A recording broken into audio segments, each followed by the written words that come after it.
Bom dia, pessoal. Eu sou o Leonardo Fazan, junto com Hans Christian, Jean Lucas, Leonardo Branco, Maria Vitória e Tatiane Lopes, vou falar sobre a teoria da plasticidade dos metais para a disciplina de metalurgia mecânica ministrada pela professora doutora Daniele Reis. Espero que gostem.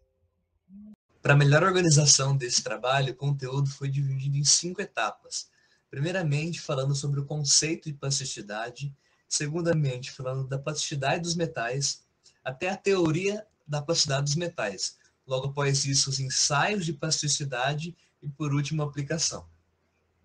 A plasticidade ela é descrita como a capacidade de um material sofrer uma deformação irreversível como resposta às forças aplicadas nele. E essas forças aplicadas no material, elas vão resultar na deformação plástica do mesmo. E a transição do regime elástico para o regime plástico é conhecida como escoamento, ou seja, até o ponto de escoamento, o material irá se deformar elasticamente. E após o ponto de escoamento, o material irá se deformar plasticamente. E em diversas classes de materiais é observada a deformação plástica, como por exemplo em metais, em polímeros, em cerâmicos, em compósitos e até mesmo em materiais celulares. Os materiais cerâmicos são os que exibem menor plasticidade devido à sua alta fragilidade. Em contrapartida, os polímeros são os que exibem maior plasticidade, entretanto, uma baixa dureza. E já em metais, a plasticidade ela é exibida em metais dúcteis, como o cobre. Quando a gente fala especificamente da plasticidade de materiais cristalinos, como é o caso dos metais, é preciso ter em mente que ela vai ser produzida pelo escorregamento de alguns planos atômicos, através da movimentação de discordâncias. As discordâncias são aqueles defeitos lineares que são produzidos durante a solidificação do metal, e elas envolvem um plano extra de átomos, que gera uma distorção na rede cristalina e aumentam a energia dela. Aqui na figura, a gente tem a representação de uma discordância do tipo de cunha, e sob a ação de uma força cisalhante, essa discordância está se movendo do semiplano A até o semiplano E. Entretanto, a movimentação das discordâncias ela não vai acontecer com o mesmo gasto energético em todas as direções e planos cristalinos. Existe uma certa preferência que vai acontecer justamente nos planos e direções onde houver maior densidade atômica do sistema. A combinação de um plano e uma direção preferencial para a movimentação dessas discordâncias é o que a gente chama de sistema de escorregamento. Então, é possível a gente prever, com base na estrutura cristalina, né, quais serão os planos de escorregamentos para diferentes ligas metálicas através desses sistemas. A gente pode afirmar que o processamento, a composição e o tratamento térmico eles são cruciais para determinar o comportamento plástico do metal, porque essas três características elas vão afetar a mobilidade das discordâncias. E sempre que a gente restringe a movimentação das discordâncias, a gente torna esse material mais duro, mais frágil e menos dúctil. Existem alguns mecanismos que a gente pode aplicar para restringir a movimentação dessas discordâncias. O encruamento, por exemplo, ele é um tipo de deformação plástica e ele gera a formação de alguns emaranhados dessas discordâncias que vão fazer com que aumente a energia necessária para você deslocar elas. Existe também a redução do tamanho de grão, porque o contorno de grão ele já é por si só um obstáculo para a movimentação das discordâncias. Então, quando a gente diminui o tamanho de grão, você está aumentando a quantidade de contornos e isso vai aumentar a energia necessária para fazer essa movimentação. E existe também a questão da solução sólida. Durante a formação da solução sólida, a gente pode ter alguns precipitados formados, né, que podem ser coerentes ou incoerentes. No caso dos coerentes, as discordâncias em movimento elas podem cortar ou cisalhar esses precipitados.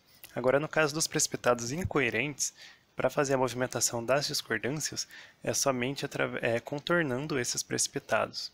E esse mecanismo fica conhecido como o mecanismo de Orowan. Falar um pouquinho agora sobre as máculas, que é um assunto extremamente importante quando a gente fala de plasticidade em metais. Bom, a mácula é um tipo de defeito cristalino que pode ocorrer durante a deformação plástica.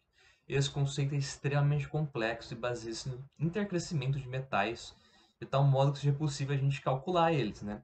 Assumindo que algumas malhas dessas são paralelas a outras e se encontram em posição invertida.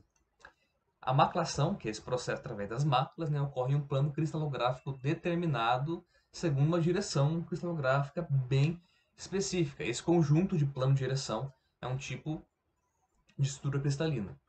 Essa deformação por maclação é especialmente importante na deformação plástica de metais HC, que são os hexagonais compactos, e CCC, que é cúbica de corpo centrado. Principalmente em baixas temperaturas, tá? Que a movimentação vai ser de forma menor, né, dos átomos, e em alta velocidade de deformação. Aqui da figura 1 a gente consegue ver mais claro como isso funciona. Temos aqui forças para baixo e para cima nesse tipo de deformação. Nessa figura aqui, o material sofre deformação plástica, os círculos indicam que os átomos que alteram suas posições, né? Esses átomos aqui, o vermelho já indicam os átomos que estão mudando de posição. Um dos planos da marcação, que é o twin plane aqui, está indicado em destaque. Já nessa figura aqui, que seria a figura 2, né?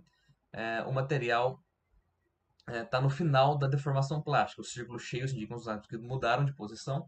Aqui eles estão mudando de posição, que eles mudaram, né? E as linhas pontilhadas indicam os planos de maclação.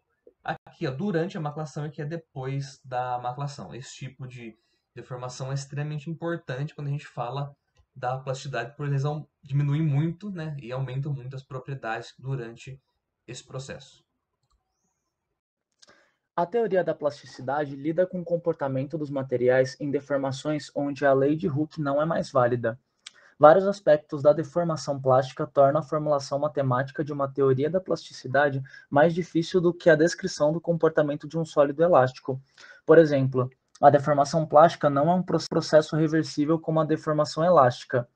Esta depende apenas do estado inicial e final de tensão e deformação, enquanto a deformação plástica depende do caminho de carregamento pelo qual o estado final é alcançado. Além disso, na deformação plástica não existe uma constante facilmente medida que relaciona a tensão com a deformação, como no caso do módulo de Young para a deformação elástica.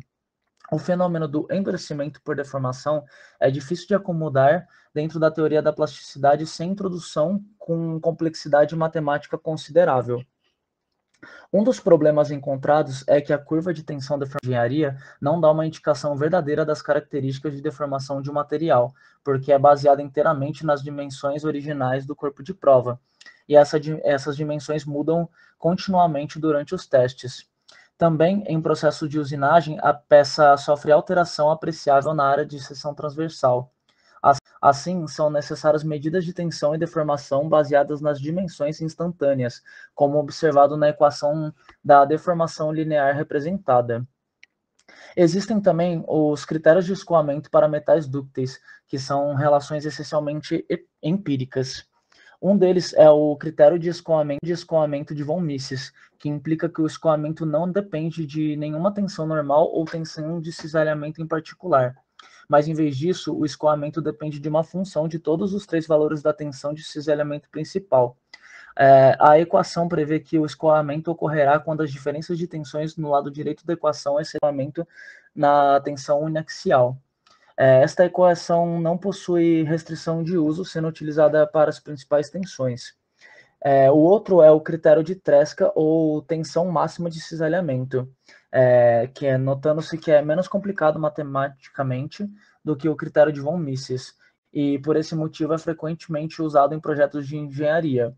No entanto, o critério de cisalhamento máximo não leva em consideração a tensão principal intermediária, e vale observar que a equação só é válida para quando os valores de tensão...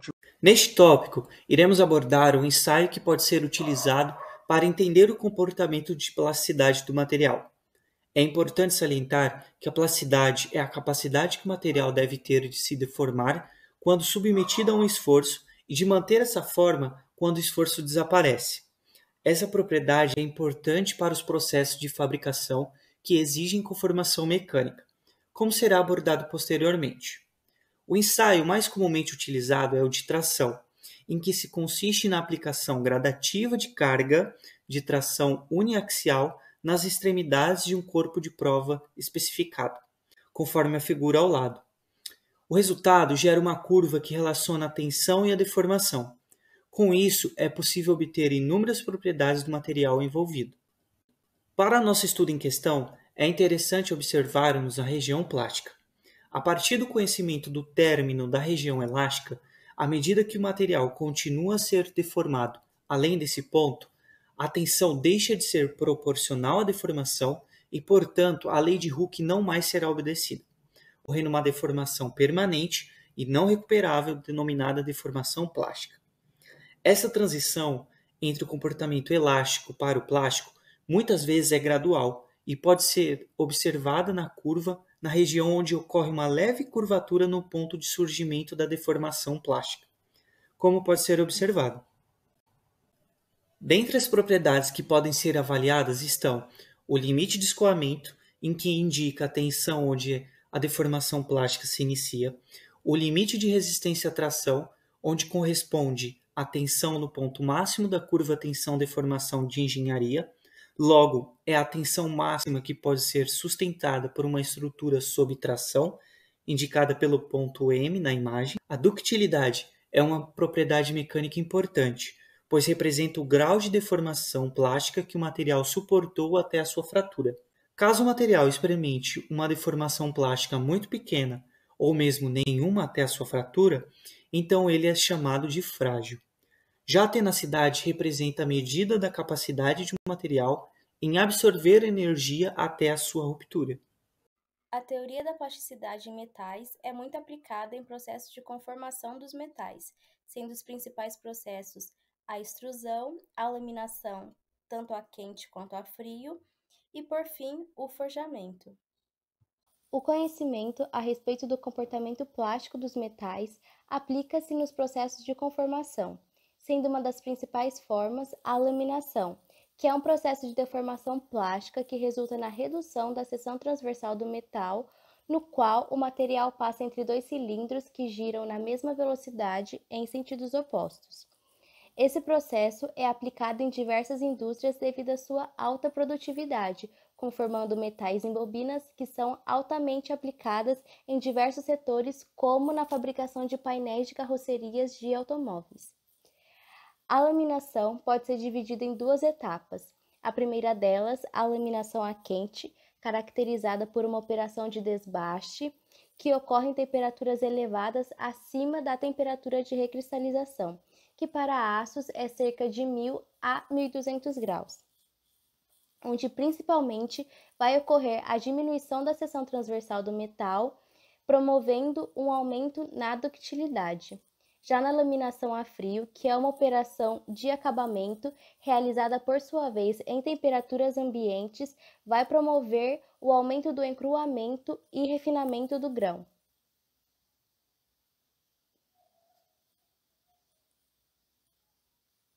O principal defeito, ocasionado principalmente por materiais de baixa ductilidade quando submetidos ao processo de laminação, é chamado de rabo de peixe, que ocorre quando um material pouco dúctil, ao ser laminado, tende a arrastar as impurezas para o centro do tarugo, ocasionando na dissipação de trincas e resultando na abertura da fissura. Por isso, é muito importante conhecer o coeficiente de encruamento para cada metal, pois ele fornece informações a respeito da intensidade de conformação que o metal pode ser submetido, evitando este possível defeito. No forjamento, a peça é obtida por martelamento ou aplicação gradativa de uma pressão. A maioria das operações de forjamento é efetuada a quente, sendo que alguns casos bem específicos também podem ser forjados a frio. Existem duas classes principais de equipamentos de forjamento, os martelos e as prensas.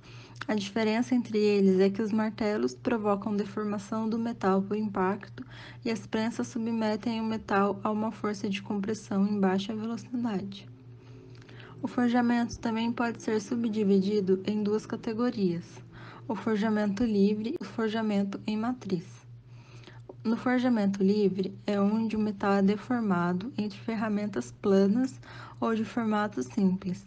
utilizando para peças grandes ou quando o volume de produção é pequeno, já que assim não compensaria a confecção de matrizes caras. No caso de forjamento em matriz, é quando o material é deformado entre duas metades de matrizes que fornecem a forma desejada.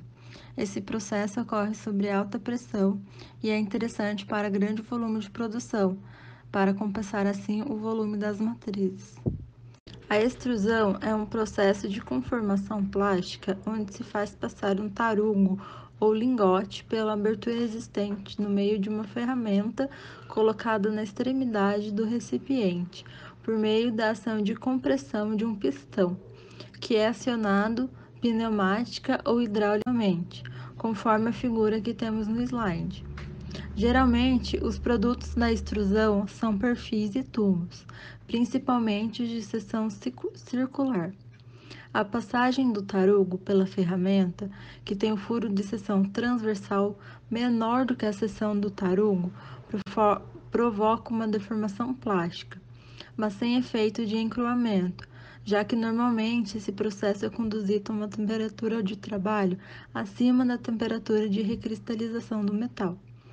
O processo de extrusão é normalmente um processo de trabalho a quente e utilizado para obter perfis metálicos com propriedades mecânicas controladas e de comprimento limitado pelo volume do lingote inicial. Como a estrutura metálica do produto da extrusão se encontra na condição recristalizada, é possível aplicar ao metal extrudado intensos trabalhos de deformação a frio, adicionais como os de trefilamento. É isso, pessoal. Agradecemos a atenção de todos.